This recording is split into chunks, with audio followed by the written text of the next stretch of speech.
কাঞ্চন খেলি আছে মোৰ লগত ৰাতিপুৱাই গুড মৰ্ণিং ইয়ে মোৰ লগত লাগি গ'ল খেলত লাগি গ'ল চাক ইয়ে চাক পৰি গ'ল মোৰ ভৰিৰ ওপৰত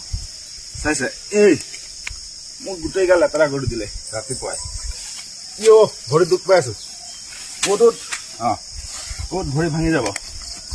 এইয়া চাক কেনেকুৱা কৰে চাইছে মানুহৰ পোৱালিৰ নিচিনাহে কৰে বুজি নাপায় যে যা মোক লেতেৰা কৰিলি ৰাতিপুৱাই দে আৰু হ'ব এই ঠেলিবি নেঠেলিবা পিয়াঞ্চি এই চাক কেনেকৈ উঠি যায় ইয়া চাক ইয়া অ' বাপৰে এই আছে মোৰ লগত পুৰা মাই কিমান ধূলি লগালে মোৰ গাত চাইছেনে কি ক'ব আৰু সৰু পোৱালি